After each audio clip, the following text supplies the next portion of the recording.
কোনো কিছু কাজ করে না আমাদের সন্তানদের মাথায়, বললে হাসে, প্রতিবন্ধীর মতো। মানসিক রুগী যারা, যাদের তারসিরা, এগুলা নিজে নিজে হাসে। এটা কিছুটা প্রতিবন্ধিতার লক্ষ্য। আমাদের অধিকাংশ সন্তান এখন চিন্তাগতভাবে, বুদ্ধিগতভাবে প্রতিবন্ধী। কিছু বললে গুনাহ ছেড়ে দেওয়ার কথা, পাপের, যে এতটা মিথ্যা কথা বলো কেন, কোনো নামাজ পড়ো না কেন, তোমার সারাদিন আড্ডা দাও, হে হাসে। তাহলে বোঝা গেল আসলে তার ব্রেনে কোনো স্বাভাবিক কাজ করে না। মানুষকে লজ্জা দিলে, মানুষকে কিছু বললে তার তো উচিত মাথা নোয়ায় ফেলা, বুঝতে শিখা। এই জন্য বাপ, এটা গুরুত্বপূর্ণ বিষয় যে অনেকটাই সন্তান প্রতিবন্ধিতার শিকার। দুশ্মন এই পরিমাণ গুনাহ, নাফরমানি আর ফালতু কাজে আমাদের সন্তানদেরকে কাজে লাগাইছে, বেচারার মাথায় আর কিছুই ধরে না, কোনো কিছুই আর কাজ করে না। মা একটা আদেশ কাজ করতে বললে হে পারবে না, এক কথায় উত্তর দিয়ে দিস, পারতাম না। বাপে ডাক দিলে পারতাম না, পারবে না। কেন পারবে না? ওই যে তার তো সময় নেই।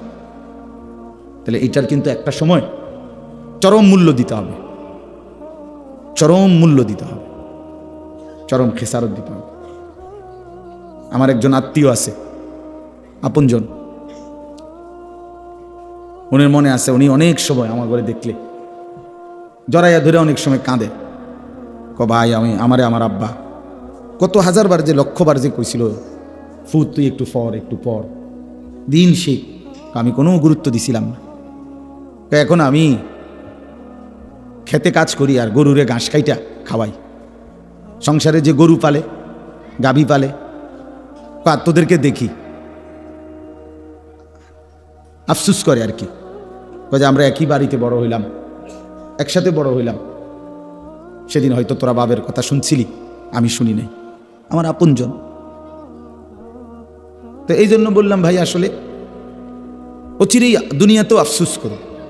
কোনো মিথ্যা, কোনো গুনাহ, পাপ, অবহেলা, খামখেয়ালি, সময়ের এই নিদারুণ অপচয়, একেবারে এটা নিশ্চিত আল্লাহর কসম ওই ব্যক্তিকে। তো এই জন্য এটা আফসুস করতেই হবে। কোরআন শরীফে আছে, এই কথাটা মনোযোগ দিয়ে শোনেন।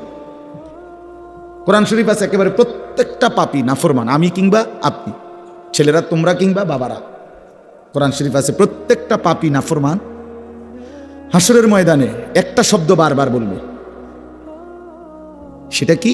ইয়া লাইতানি, আফসুসের শব্দ। হায় চলি, ইয়া লাইতানি কুনতু তুরাবা, হায় আমি যদি আজ মাটি হয়ে যেতাম। ইয়া লাইতানি লাম উতা কিতাবিয়া, হায় আমার আমল নামাজ যদি আমার হাতে না দিত।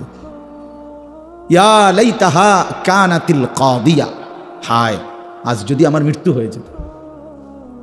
সব হাসরের ময়দানের আফসুস।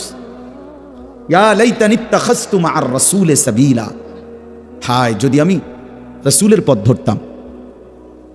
ইয়া লাইতানি লাম আত্তাখিজ ফুলানান খলিলা, হায় আমি যদি ওই অসৎ মন্দ লোককে বন্ধু না বানাইতাম। ইয়া লাইতানি লাম উশরিক বিরব্বি আহাদা, হায় আমি যদি আল্লাহর সাথে শিরিক না করতাম। ইয়া লাইতানি কুনতু মাআহুম ফাআফুজা ফাওজান আযীমা, হায় আমি যদি আল্লাহর প্রিয় বান্দাদের সঙ্গী হতাম, তাহলে আজ আমিও সফল হতাম। ইয়া লাইতানা আতা'না আল্লাহ ওয়া আতা'না আর-রাসূলা, হায় আমি যদি আল্লাহ এবং রাসূলের আনুগত্য করতাম। এসব কোরআনের আয়াত। ইয়া লাইতানি কদ্দামতু লি হায়াতি, হায় আমি যদি দুনিয়ায় থাকতে আজ এই আখিরাতের জন্য কিছু নেকি পাঠাইতাম। এই দেখছুনি ভাই, সবগুলো কি কোরআনের? সবগুলো কোরআন। অর্থাৎ এটাই তার আফসুসের শব্দ। তাহলে বোঝা গেল প্রত্যেকটা গুনাহ, পাপ, আল্লাহর নাফরমানি আজ কিংবা কাল, দুনিয়া আখিরাত দুই জায়গাতেই আফসুস আনবেই আনবে। প্রতিটা গুনার শেষ মাথায় আফসুস আছে, হতাশা আছে। প্রতিটা গুনার পিছনে আগুন আছে, প্রত্যেক গুনার পিছনে আগুন জ্বলে, আগুন জ্বলে। এজন্য কোরআনুল কারীমে আল্লাহ তাআলা বলছেন, ইয়া আইয়ুহাল্লাযীনা আমানু কু আনফুসাকুম ওয়া আহলিকুম নারা, হে ঈমানদারগণ নিজেকে এবং পরিবারের সদস্যদেরকে আগুন থেকে বাঁচাও। নারান, তাহলে বোঝা গেল দুনিয়াতে বলছে যে আগুন থেকে বাঁচাও, তাহলে মানে আগুন থেকে বাঁচাও মানে কি বলেন আপনারা, কি মনে হয়? কি গুনাহ থেকে বাঁচাও, সহজ কথা। গুনাহ থেকে কি করো? বাঁচাও। কারণ এই বোঝা গেল গুনার অপর পিঠে কি আছে? আগুন আছে। এই জন্য রাসূলুল্লাহ সাল্লাল্লাহু আলাইহি সাল্লাম বলছেন, ওয়া ইন্নাল ফুজুরা ইয়াহদি ইলান নার, প্রত্যেকটি গুনাহ পাপ জাহান্নামের দিকে টেনে নিয়ে যায়। ওয়া ইন্নাল বিররা ইয়াহদি ইলাল জান্নাহ। তো চলেন, প্রতিটি নেক বির, নেক কাজ জান্নাতের দিকে টেনে নিয়ে যায়। ইয়াহদি ইলাল জান্নাহ, জান্নাতের দিকে টেনে নিয়ে যায়। এই জন্য বাপ ছেলেরা ভাই সবাই বলি, তোমরাও আলাদা শোনো, মনোযোগ দিয়ে শোনো। আমি এক্ষুনি অল্প একটু সময় কথা বলবো আল্লাহ চাইলে। তাহলে আমার বলার উদ্দেশ্য হলো আমাদের এই খামখেয়ালি, আমাদের এই গুনাহ, আমাদের এই দিন রাত আল্লাহ থেকে সরে থাকা, ইসলামকে ত্যাগ করা, ইবাদত আমলের প্রতি নামাজ রোজা কিছুই আমাদের ভাল লাগে না। সব কিছু দুনিয়ার ভাল লাগে, এক ওয়াক্ত নামাজ পড়তে ভাল লাগে না।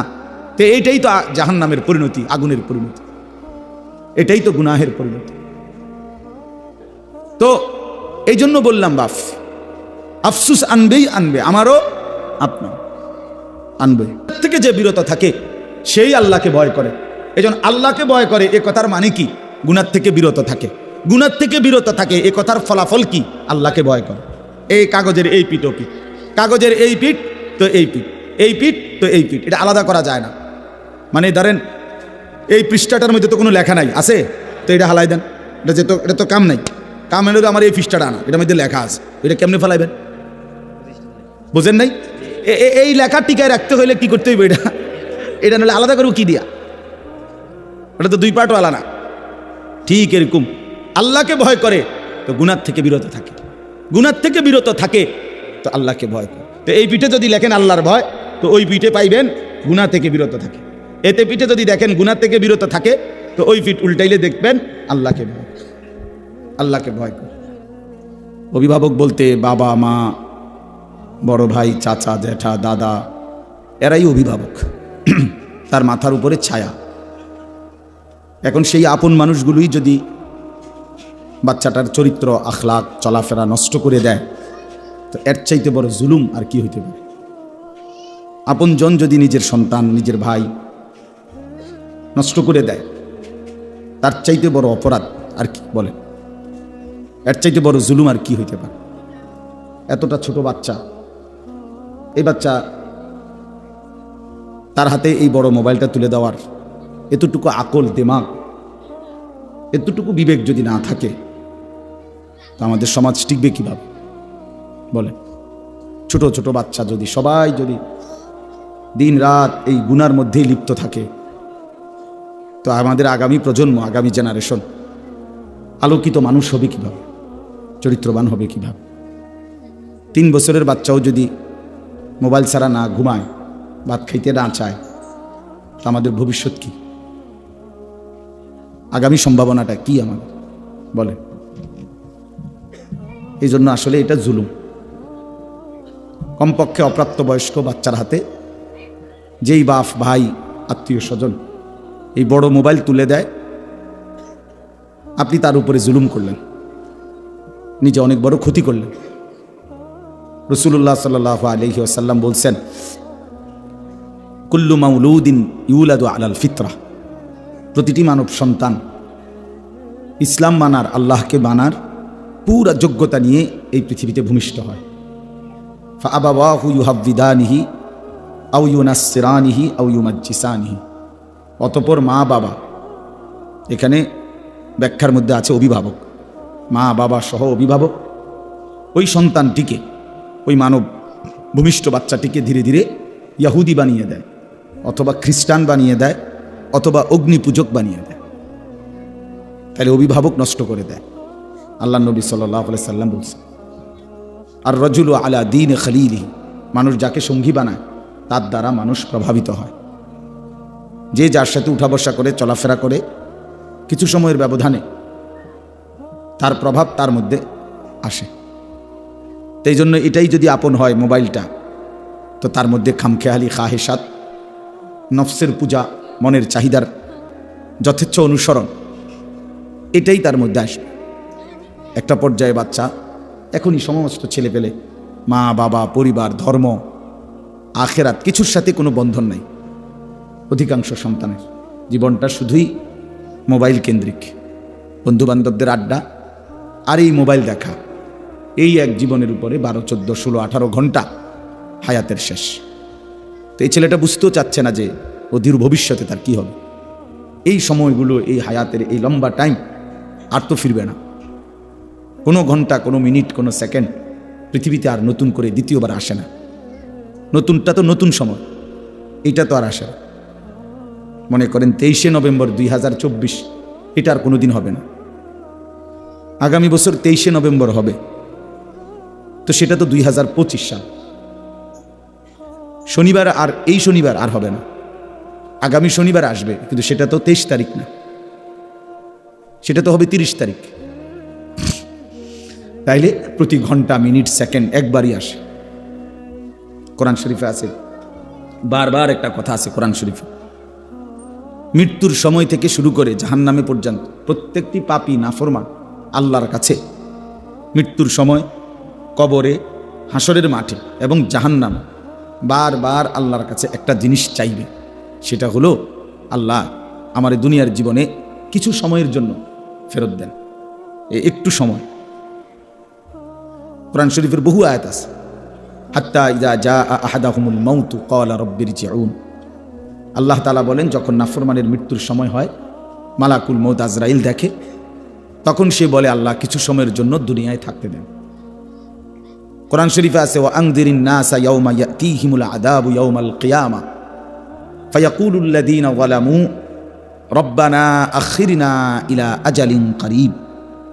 আল্লাহ তাআলা বলেন, হে নবী, আপনি লোকদেরকে কিয়ামত দিবসের, হাসরের ময়দানের আযাবের কথা ভয় দেখান, কেননা সেদিন সমস্ত জালেম, নাফরমান, পাপী আল্লাহকে বলবে, আল্লাহ ইলা আজালিন করিব, অল্প একটু সময়ের জন্য আমাকে দুনিয়ায় ফেরত যেতে দেন। এই যে সময় চাই। কোরআন শরীফে আছে, ওয়া আনফিকু মিম্মা রাযাকনাকুম মিন ক্বাবলি আন ইয়াতিয়া আহাদাকুমুল মাউত ফায়াকুলা রাব্বি লাউলা আখারতানি ইলা আজালিন করিব। আল্লাহ তাআলা বলে, বান্দা যদি নেক আমল করতে মন চায়, দান সদকা করতে মন চায়, আল্লাহর ইবাদত করতে মন চায়, যাই করতে মন চায়, এটা মৃত্যু আসার আগে আগেই করে নাও, নয়তো মৃত্যুর সময় তুমি বলবে যে আল্লাহ আমাকে কিছু সময়ের জন্য একটু সুযোগ দেন। কোরআন শরীফে আছে, জাহান্নামী জাহান্নামের মধ্যে বারবার আল্লাহকে বলবে, রব্বানা আখরিজনা না'মাল সালিহান গায়রাল্লাযী কুন্না না'মাল। আল্লাহ আপনি আমাকে কিছু সময়ের জন্য দুনিয়ায় ফেরত যেতে দেন, যদি যেতে পারি আমি নেক আমল করব। রব্বানা আখরিজনা ফাইন উদনা ফাইন্না যালিমুন। জাহান্নামী বলবে, আল্লাহ আমারে কিছু সময়ের জন্য জাহান্নাম থেকে বের করেন, এবার যদি ফিরে গিয়ে আবারও অন্যায় করি, পাপ করি, তাহলে আমি বড় বেশি জালেম, এরপরে আপনি আমারে তার চাইতে কঠিন শাস্তি দিয়েন, কিন্তু এবার একটু সুযোগ দেন, আরেকবার। তো এই সবগুলো কথার জবাবে একটাই, কাল্লা। আল্লাহ তাআলা বলবেন, কখনোই না, না বান্দা, এটা হবে না। ওয়ালান ইউআখিরাল্লাহ, আল্লাহ তাআলা কাউকে আর কখনোই এক জাররা বিন্দু সময় দিবেন না। আওয়ালাম নুআম্মিরকুম, কোরআন শরীফে আছে, আল্লাহ তাআলা বলবেন, বান্দা আমি কি তোমাকে সময় দেই নাই? আমি কি হায়াত দেইনি? দিয়েছিলাম। আমি যথোপযুক্ত টাইম দিছি। প্রতি ওয়াক্ত নামাজের টাইম যেতটুকু, নামাজের রাকাত আদায় করতে এটুকু সময়ের দরকার ছিল না, আমি বেশিই দিছি। মনে করেন জোহরের নামাজ 1টা বাজে আজান হয়েছে, 3:45 বাজে আসরের আজান, প্রায় 3.5 ঘন্টা পরে আসরের আজান, তো 12 রাকাত বা 10 রাকাত নামাজ পড়তে 3.5 ঘন্টা লাগে? কথা বলেন না? ফজরের 4 রাকাত নামাজ পড়তে কি 1 ঘন্টার মতো টাইম লাগে? আল্লাহ তাআলা তো সময় দিচ্ছেন বেশি, রাকাত তো কম, টাইম তো কম।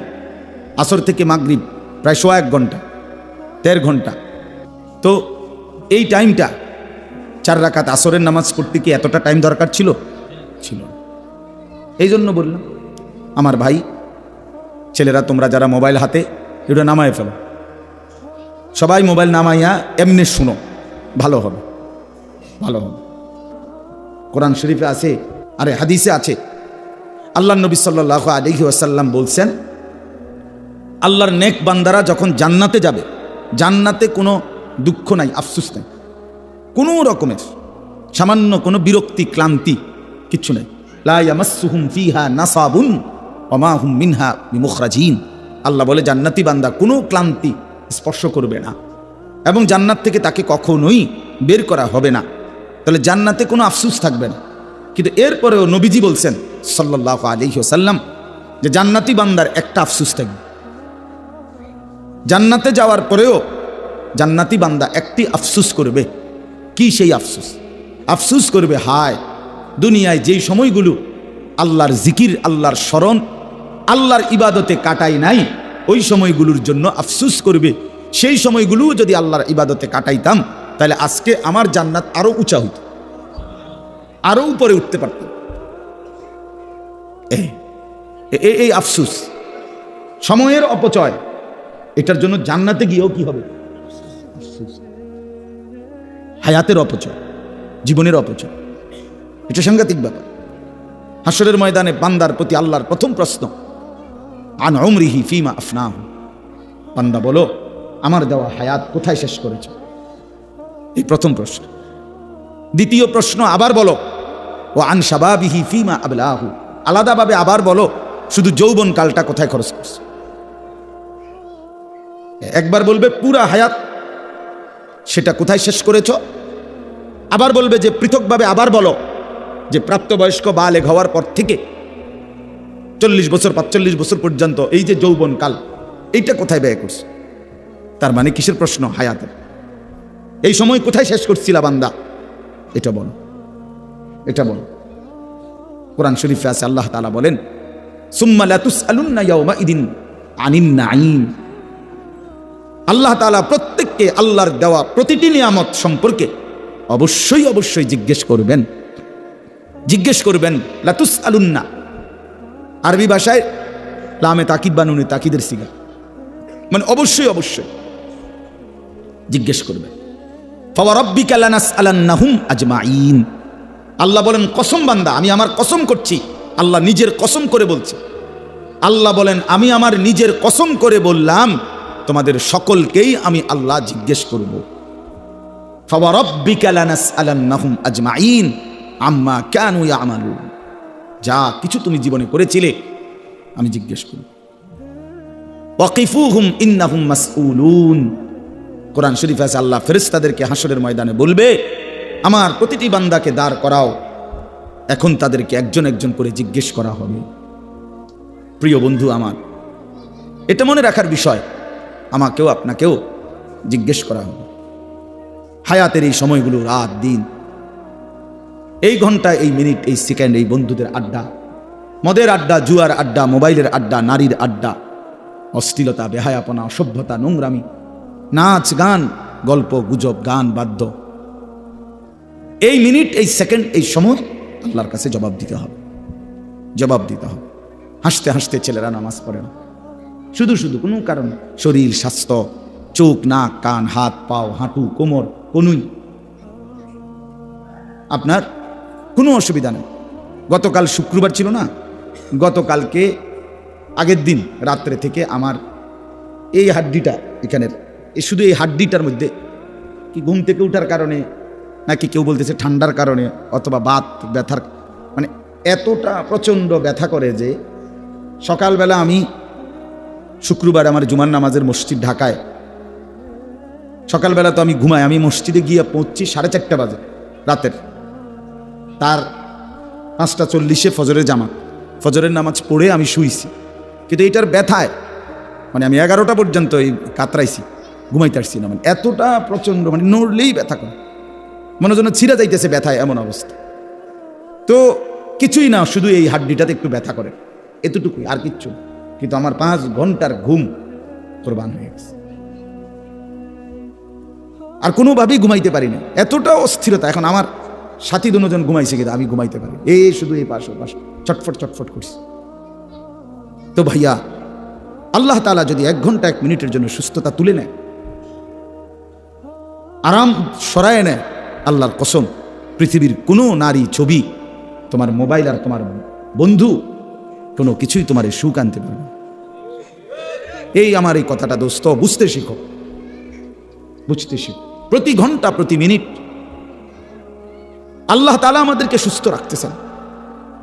হাদিসের মধ্যে আছে আল্লাহ তাআলা জিজ্ঞেস করবে দুইটা জিনিস। আল্লাহ প্রথমেই বান্দাকে বলবে হাসরের ময়দানে, বান্দা বলো তো আলাম নুসিহ জিসমাকা, আমি কি তোমার শরীরটা সুস্থ রাখি নাই? এত দিন জ্বর হইছে কয়দিন বলো, সুস্থ ছিল কয়দিন? মাথা ব্যথা হইছে কয়বার, স্বাভাবিক ছিল কয়বার? পেট ব্যথা হইছে কয়বার, পেট স্বাভাবিক ছিল? আমার এই হাড্ডিতে হয়তো আজকে 30 বছরে একবার ব্যথা করছে, আর তো কোনোদিন ব্যথা করে নাই, ঠিক না? হয়তো 20 বছর পরে আজ একটু ব্যথা হয়েছে একদিন। হ্যাঁ, তো আল্লাহ তাআলা বলবেন বান্দা আমি কি তোমাকে এতটা লম্বা সময় সুস্থ রাখি নাই? তো তার বিনিময়ে আমার সেজদাটা কেন দিতে পারলা না? কেন পারলা না বাবা? ছেলেরা বলো ভাই, যে বন্ধুর সাথে তুমি 6টা ঘন্টা কাটাইলা, ও তোমার কি কি দিছে এই পর্যন্ত? কি দিল? কি দিল? মোবাইল কি দিল তোমাদেরকে? নারীর ছবি দিয়ে অর্জন কি হলো বাপ? দেখছো তো, ঠিক আছে, এই পর্যন্ত 10,000 নারী দেখছো, তো কি উপভোগ করতে পারছো কয়জন? কি বুঝলা, কি পাইলা? নারীর ওই ছবি থেকে অর্জনটা কি সেটা বলো ভাইয়া। উলঙ্গ দৃশ্য থেকে তোমার অর্জন কি, তোমার বেনিফিটটা কি সেটা বলো। এই অসভ্যতা, এই নোংরামি, এই জন্তু জানোয়ারের স্বভাব দিয়ে অর্জনটা কি? অর্জনটা কি? যে নামাজ পড়ে না, যে সেজদা দেয় না, আমি প্রত্যেক দিন বলি সে মানুষের বাচ্চা না। মুসলমানের বাচ্চা তো দূরে থাক, আরে নাফরমান তুই মানুষের বাচ্চা না। বেনামাজি কোনো মানুষের বাচ্চা না, বেনামাজি জানোয়ার, বেনামাজি 100 জানোয়ার, বেনামাজি চতুষ্পদ জন্তু, বেনামাজি হাইওয়ান। যার কপালে সেজদা না, এটা জানোয়ার, এটা মানুষের বাচ্চা না। মানুষের বাচ্চা তো তাকে বলে যার আল্লাহ তাআলা কোমর, হাঁটু, কনুই বানাইছেনি ইবাদতের জন্য, বুঝেন নাই? নামাজ পড়ার উপযোগী করেই আল্লাহ তাআলা, মান্দা নামাজ পড়বে এই জন্যই কনুই বাঁকা হয়, মানুষ নামাজ পড়বে এই জন্যই কোমর বাঁকা হয়, মানুষ নামাজ পড়বে এই জন্যই হাঁটু বাঁকা হয়। নাই তো ভাত মাছ খাওয়ার জন্য কিংবা যৌন চাহিদা পূরণের জন্য, পৃথিবীর অন্য প্রয়োজন পূরণের জন্য এটা দরকার ছিল না। কারণ অসংখ্য জন্তু জানোয়ার এক অবস্থায় থাইকাই, গরু কখনো সোজা হয় না, ছাগল কখনো সোজা হয় না, কুত্তা কোনোদিন সোজা হয় না, কিন্তু সে তার দুনিয়াবি সমস্ত চাহিদা, খাদ্য, পানীয়, পেশাব, পায়খানা, ঘুম, যৌন চাহিদা সব পূরণ করে না? তো কিভাবে পূরণ করে সে? বুঝা গেল বাকি শুধু দুনিয়া ভোগ করা, এ তো জানোয়ারের স্বভাব। ইনসান তো তাকে বলে যে আল্লাহকে সেজদা করে। আল্লাহ তাআলা বানাইছেনই আমাদেরকে ইবাদতের জন্য। ওমা খালাকতুল জিন্না ওয়াল ইনসা ইল্লা লিয়াবুদুন। তাহলে এটার উল্টো কথা তো এটাই, মানে এ কথার বাও কথা হইল যে আল্লাহ মানুষকে বানাইছেনই ইবাদতের জন্য, সেজদার জন্য, গোলামির জন্য। অতএব মানুষ বলে তাকেই যে গোলামি করে। অতএব এর উল্টোটা হলো যে সেজদা করে না, গোলামি করে না, তারে তো আল্লাহ তাআলা মানুষই বানায় নাই। তোরে বানাইছেই তো জানোয়ার, তোরে বানাইছেই তো কুকুর বিড়াল, তোরে বানাইছেই তো নারীর পিছনে ঘুরতি, তোকে বানাইছেই বেটা মানুষের বেডি দেখতি, ছবি দেখতি, সারা রাত দেখে রেজাল্ট কি? রেজাল্ট কি? প্যান্টটা নাপাক হইলো, লুঙ্গিটা নাপাক হলো, শরীরটা অপবিত্র হলো, শরীরের সক্ষমতা ক্ষতিগ্রস্ত হলো, নিজের হাত নাপাক হলো, নিজের মন নাপাক হইলো, চোখ নাপাক হইলো, কান নাপাক হইলো, পুরা দেহ গুনাহের ভারে অপবিত্র। অপবিত্র পাক হইতেও তো জানে না, ফরজ গোসল করতেও তো জানে না, জানেও তো না। অসংখ্য ছেলে আছে যারা ফরজ গোসল সহি তরিকায় কিভাবে করতে হয় জানেও না, আপনি খবর নেন।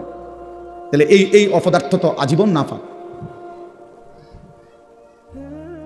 এত নাপাক, গোসল করলে পাক হয় না, শরঈ পদ্ধতিতে গোসল করলে পাক হয়। ইসলাম যেভাবে বলছে ওইভাবে গোসল করলে পাক হয়, এমনি ডুব দিলে পাক হয় না, এমনি বঙ্গোপসাগরের সুবাইলেও পাক হয় না। শরীয়ত সম্মত পদ্ধতিতে গোসল করতে হয়, ইসলাম নির্ধারিত পদ্ধতি বলছে। এই জন্য বাপ আমি অনুরোধ করলাম, লম্বা বয়ান মাকসাদ না আমার। তোমরা অনেকগুলো ছেলে বসছো, আমার কয়েকজন বয়স্ক বাবাও বসছেন, আপনাদের সবাইকে লক্ষ্য করে এই কথাটাই বললাম। 1 নাম্বার কথা হলো এটা, নিজের জীবনের উপরে কদর করেন, হায়াতের কদর করেন, ভাবতে শিখেন। কাজে লাগাইলো এই হায়াত, নষ্ট করে দিল এই হায়াত। একবারই, শুধু একবার। জিন্দিগির কোনো ইউটার্ন হয় না, রাস্তার ইউটার্ন হয়, মানে পিছন দিকে আবার আসা যায়। ওই মাঝখানের কাঁটাটা দিয়ে ঘুরলে আবার পিছনে আসা যায়, এটা রাস্তায়। কিন্তু হায়াতের ইউটার্ন হয় না, চাইলেই আর পিছনের দিকে আসা যায় না। আমরা আর কেউ কোনো দিন আজকের বিকালে আর আসতে পারবো না। আজকে যে এই শনিবার যে এখন যে বিকালটা গেল, সেখানে কি আর আমরা ফিরতে পারবো কোনো দিন? এই জন্য বাবা আমি আবারও বলছি, আল্লাহর কথা বললে, কোরআনের কথা বললে, হালাল হারামের কথা বললে, তোমার এই গুনার কথা বললে যদি তোমার হাসি আসে, মনে করো কিছুই মনে হয় না তোমার বিবেকে, তুমি প্রতিবন্ধী মনে রেখো। তুমি মূলত পাগল, মাতাল, তোমার মাথায় ডিস্টার্ব। সত্যি কথা, মানুষ বুদ্ধিবৃত্তিকভাবে কিছু প্রতিবন্ধিতা আছে এমন যেটা বোঝা যায় না, যেটা কেউ অনেকে বুঝেও না যে সে যে প্রতিবন্ধী। সব প্রতিবন্ধী একরকম না। বুদ্ধি প্রতিবন্ধী আর শ্রবণ প্রতিবন্ধী এক কথা না। কথার কথা, একজনে কানে শোনে না, সে একটা প্রতিবন্ধী। আরেকজন হলো সে একজন আকলে তেমন কিছু ধরে না, স্বাভাবিক সব চলতেছে, তো এইটা একরকম না। আল্লাহ তাআলা কোরআনুল কারীমে এই জন্য বলছেন পাপী নাফরমানদের ব্যাপারে, প্রত্যেক নাফরমান পাপীর ব্যাপারে কোরআন শরীফে বহু আয়াত আছে। আল্লাহ তাআলা একটা কথা ঘুরে ঘুরে বলছে, ওয়া আকসারুহুম লা ইয়াকিলুন, ওয়া আকসারুহুম লা ইয়াকিলুন, ওয়া আকসারুহুম লা ইয়াফকাহুন, ওয়া আকসারুহুম লা ইয়ালামুন।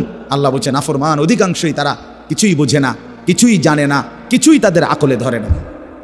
তো কোরআন শরীফের শব্দ লা ইয়াকিলুন, আকল নাই, আকলে ধরে না। লা ইয়াফকাহুন, কিছুই বোঝে না। লা ইয়ালামুন, কিছুই জানে না, কিছুই জানে না।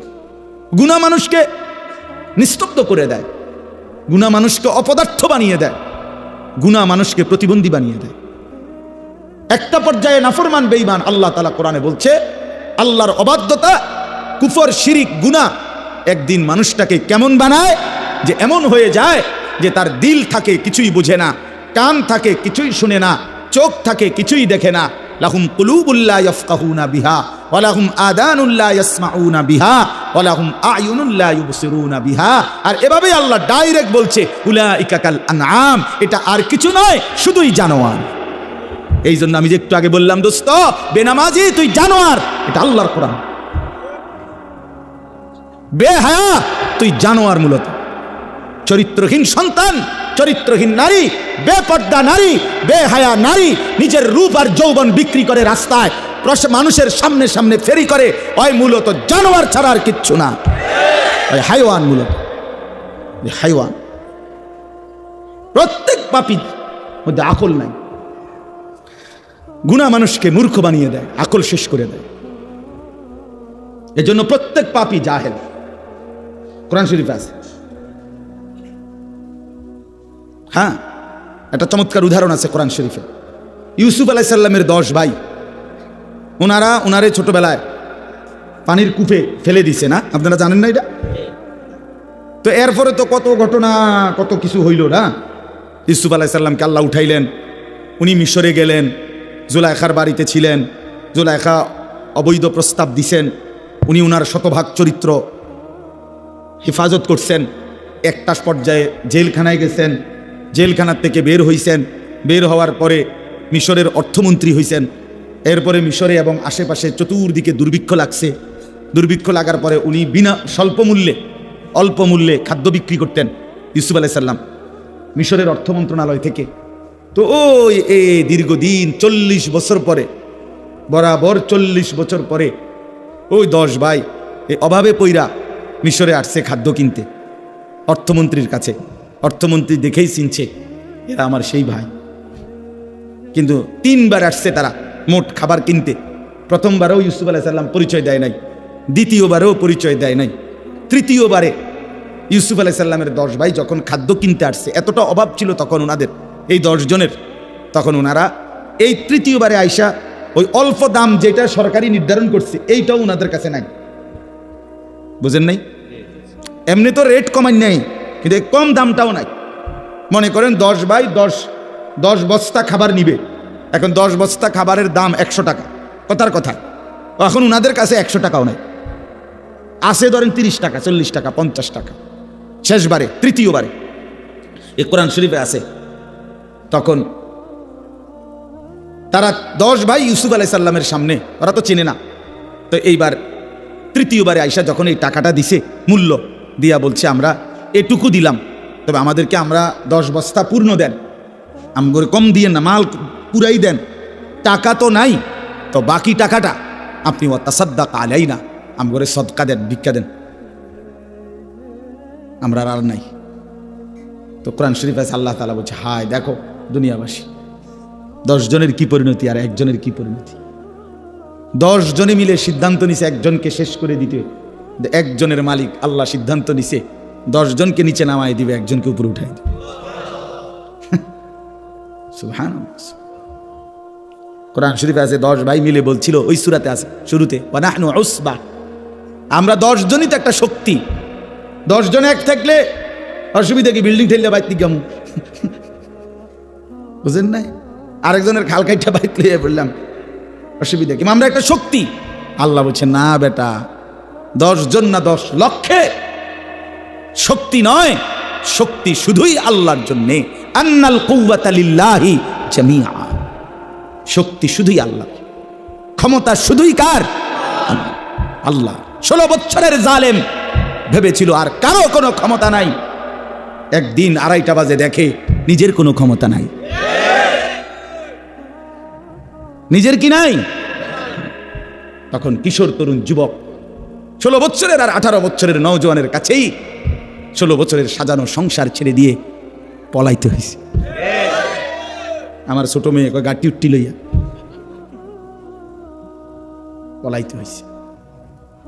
তার মানে এটা বোঝা উচিত, শক্তি শুধুই কার? আল্লাহর। ভাইয়া, আল্লাহ, শক্তি শুধুই আল্লাহ।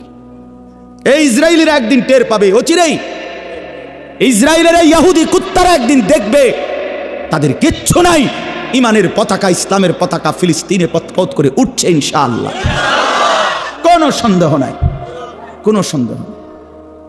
ওই বেঈমান হেরেই যাবে একদিন, এই দেখতে দেখতে একদিন থাকবে। এর চাইতে কত বড় বড় জালেম এই পৃথিবী থেকে হারায় গেছে, আর ইসরায়েলের মতো এই অল্প কয়েকজন কুত্তা, ওরা বুঝি টিকবে? এত সহজ বিষয় না। আল্লাহই বড়। কে বড়? হ্যাঁ, আল্লাহু আকবার,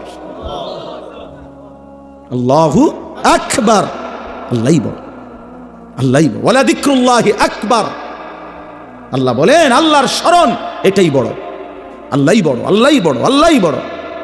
ছেলেরা নষ্ট হইও না, মুসলমানের বাচ্চা, তোমাদেরকে বলি, এই অল্প সময়ের মধ্যে দেখবা হক আর বাতিলের যুদ্ধ দেখবা, ইসলাম আর কুফরের যুদ্ধ দেখবা, ইমানদার আর বেঈমানের লড়াই দেখবা। তখন দেখবা মনে পড়বে, যদি এখন থেকে নামাজি না হও, চরিত্রবান না হও, আমি বললাম হকের পক্ষে, ইমানের পক্ষে থাকতে পারতা না। বেঈমান তোমাদেরকে কাপুরুষের কাতারে পাঠাই দিবে, বুজদিলের কাতারে পাঠাই দিবে, পারতা না। সারা পৃথিবীব্যাপী ইমান আর কুফরের যুদ্ধই হবে শেষ পর্যন্ত। আগামীর যুদ্ধ মুসলমান আর বেঈমানের যুদ্ধ, এবং সেটা বিশ্বব্যাপী। আগামীর যুদ্ধ মাহাদি আর দাজ্জালের যুদ্ধ, সেটা বাংলাদেশ না, সেটা পৃথিবীব্যাপী। মাহাদিও সারা পৃথিবীর, দাজ্জালও সারা পৃথিবীর। বুঝেন নাই হিসাবটা? সারা বিশ্বব্যাপী। তো এই জন্য ইউসুফ আলাইহিস সালাম তখন ভাইদের এই অসহায় করুণ অবস্থা দেখা, এই তখন তিনি এই আজকে আর মনটারে মানাইতে পারছে না যে হায় আমার ভাইরা, আজ তোমরা কত ছোট হয়ে গেল, আজকে ভিক্ষা চাইতেছ, সাদকা দেন। তখন তিনি বললেন, হাল আলিমতুম মা ফাআলতুম বিইউসুফা ওয়া আখিহি ইদ আনতুম জাহিলুন। এই কথাটা বলতে ইউসুফ আলাইহিস সালাম তখন বললেন, তোমাদের কি মনে পড়ে তোমাদের যে একটা ভাই ছিল ইউসুফ, এবং তার সাথে আরো এক ভাই বিনিয়ামিন, এই 2 ভাইয়ের সাথে ইজ আনতুম জাহিলুন, যখন তোমরা জাহেল ছিলে, মূর্খ ছিলে, কি করেছিলে? মনে পড়ে তোমাদের? এইখানে আছে মূলত তো তারা পাপ করছে। তারা কি করছে? ভাইকে কি করছে? কূপে ফেলে দিছে। কিন্তু আল্লাহ তাআলা ইউসুফ আলাইহিস সালামের ভাষাটা কি ব্যবহার করছে? যে যখন তোমরা মূর্খ ছিলে। এই আয়াতের তাফসিরে স্পষ্ট আছে। এজন্য তাফসির ইবনে কাসিরে আমি নিজে পড়ছি, কুল্লু মান আসাল্লাহ ফাহুয়া জাহিল। যে আল্লাহর নাফরমানি করে সে মূলত মূর্খ। এই কারণে অজ্ঞতা, এটা তার মূর্খতা। মূর্খতা। এই জন্যই এই কথাটা বলতেছিলাম, প্রতিটা পাপী বেওকুফ, প্রত্যেকটা নাফরমান, হারামখোর, সুদখোর, ঘুষখোর, জিনাখোর, ব্যভিচারী, বেপর্দা নারী, মদখোর, নেশাখোর, গাঞ্জাখোর, এগুলো সব মূর্খ, জাহেল। জাহেল। তো ইন্নাল্লাযীনা ইয়াখশাউনা রাব্বাহুম বিল গায়ব, নিশ্চয়ই যারা না দেখে আল্লাহকে ভয় করে, মানে আল্লাহর কথাগুলোকে ভয় করে, আখিরাতকে ভয় করে, পরকালকে ভয় করে, কবরকে ভয় করে, জাহান্নামকে ভয় করে, হাসরের মাঠকে ভয় করে, আল্লাহ বলেন আমি তাদেরকে 2টা পুরস্কার দেব। সুবহানাল্লাহ। কয়টা পুরস্কার? লাহুম মাগফিরাহ। 1 নাম্বার, আল্লাহ বলেন এমন বান্দার জীবনের সমস্ত গুনাহ আমি আল্লাহ মাফ করে দেব। দ্বিতীয় পুরস্কার, ওয়া আজরুন কাবীর, আমি আল্লাহ এমন নেককার বান্দা আমাকে ভয় করে গুনাহ থেকে বেঁচে থাকে যে আমি আল্লাহ তাকে সর্বশ্রেষ্ঠ পুরস্কার জান্নাত দিয়ে দেব। এটা আল্লাহ তাআলার কথা, আল্লাহ তাআলার ওয়াদা। এটা আল্লাহ তাআলার ওয়াদা। উইদ্দাত লিল মুত্তাকিন, আল্লাহ তাআলা বলেন জান্নাত বানানোই হয়েছে মুত্তাকিদের জন্য, আমাকে ভয় করে এমন বান্দাদের জন্য, এমন বান্দাদের জন্য। প্রিয় ভাই আমার, বন্ধু আমার, গুনাহমুক্ত জীবন গঠন করতেই হবে দোস্ত আমার, নাহলে কষ্ট পাইবা ভাইয়া, বাবা কষ্ট পাইবেন, মা বোনদেরকেও বলি কষ্ট পাবেন, আমিও কষ্ট পাবেন, আপনিও পাবেন। কবরের আযাব, হাসরের ময়দানে জাহান্নামের আযাব, হাসরের ময়দানের আযাব সে তো বহুত পরের কথা। রাসূলুল্লাহ সাল্লাল্লাহু আলাইহি সাল্লামের হাদিসের মধ্যে আছে, আল্লাহর নবী বলেন মা রাআইতু মানজারান কাত্তু ইল্লা ওয়াল কবরু আফজাউ মিনহু। আল্লাহ রাসূল বলছে উম্মত, কবরের চাইতে ভয়ানক আযাব, কবরের আযাবের চাইতে ভয়ানক কোন দৃশ্য আমি মুহাম্মদ জীবনের 2 চোখে আর কিছু দেখি নাই। মা রাআইতু মানজারান কাত্তু, এতটা ভয়ানক আযাব, এমন ভয়ঙ্কর দৃশ্য আমি রাসূল আর কিছুই দেখি নাই। আল্লাহ নবী সাল্লাল্লাহু আলাইহি সাল্লাম বলেন কবরে নাফরমান যখন প্রশ্নের উত্তর দিতে পারবে না, তখন একজন ফেরেশতা এসে ইউদরাবু লাহু মিমিতরাকাতিম মিন হাদিদ, লোহার একটা গুর্জ, লোহার একটা হাতুড়ি দিয়া তারে এত জোরে একটা আঘাত করবে, দরবাতান বাইনা উযুনাইহি, 2 কান বরাবর মাঝখানে আঘাত করবে। আল্লাহ রাসূল বলেন ফায়াসিহু সাইহাতান, নাফরমান এত জোরে একটা চিৎকার মারবে, ইয়াসমাউহা মান ইয়ালিহি ইল্লা সাকালাইন, মানুষ এবং জিন ব্যতীত আল্লাহর সমস্ত সৃষ্টি বেঈমানের চিৎকার শুনতে পাবে। প্রিয় বন্ধু, এ তো কবরের আযাব, সামনে তো আছেই, সামনে তো আছেই। আল্লাহ নবী সাল্লাল্লাহু আলাইহি সাল্লাম বলেন নাফরমান যখন কবরে প্রশ্নের জবাব দিতে পারবে না, তখন কবর তাকে একটা চাপ দিবে, সংকীর্ণ হয়ে যাবে কবর। এই চাপ দিলে ডান পাশের মাটি বাম দিকে চলে আসবে, বাম দিকের মাটি ডান দিকে চলে আসবে। আল্লাহর কসম বন্ধু, আমি 1 মিনিট দেখাই, দেখো। আল্লাহ রাসূল সাল্লাল্লাহু আলাইহি সাল্লাম বলছে এতে করে তার ডান পাশের হাড্ডি পাঁজর ভাঙ্গা বাম পাশের পাঁজরের হাড্ডিতে ঢুকে যাবে, বাম পাশের গুলো ডান পাশে ঢুকে যাবে। কেমন? তো নবীজি উদাহরণ দিছে, হাত্তা তাখতালিফা আদলাউহু, এই যে আঙ্গুল, এই যে এটা যেরকম একটা আর একটার মধ্যে এরকম ঢুকে গেছে, আল্লাহর কসম নবী বলছে হাড্ডি পাঁজরের এই পাশের গুলো এই পাশে এইভাবে ঢুকে যাবে। তামসা করো না, তামসা করো না। হ্যাঁ, মানুষের বেডি সাউন্ড আর মোবাইল আর একটা মোটরসাইকেল চালান আর চুলের এমনি একটু পরপর ফিরাউন, এটা ছাগলামি ছাড়া আর কিচ্ছু না। এটা কোনো জীবন না ভাইয়া, বাদ কতটি খাওনার হইতে লাউন, এটা কোনো জীবন না। জীবন অনেক সুন্দর, হায়াত অনেক দামি, হায়াত অনেক দামি। হ্যাঁ, নিজের কল্যাণ, মানুষের কল্যাণ, নিজের আখেরাত, মানুষের দুনিয়া সুন্দর করা, এই সবটার মধ্যে অনেক তৃপ্তি আছে। গুনার মধ্যে তেমন কোনো তৃপ্তি নেই, অপরাধবোধ কাজ করে। যে যত বড় গুনাই করুক তার ভিতরে কিছুটা হলেও লজ্জিত অনুভূতি থাকে, যে কেউ যদি জানে, কেউ যদি দেখে, কেউ যদি বোঝে, তাহলে তো গুনাহ মানুষকে স্বস্তি দেয় না, লোনা জলে তৃষ্ণা মেটে না। মানে যে পানি লবণাক্ত ওই পানিতে কি হয় না, এ ঠিক বুজুর্গানে দিন বলে লোনা জলে যেমন তৃষ্ণা মেটে না, গুনায় সেরকম তৃপ্তি আসে না। তুমি 1 কোটি নারীও দেখলে তোমার তৃপ্তি হবে না। একজন পবিত্র স্বামী স্ত্রী তারা হালাল স্বামী স্ত্রী যে পরিমাণ তৃপ্তি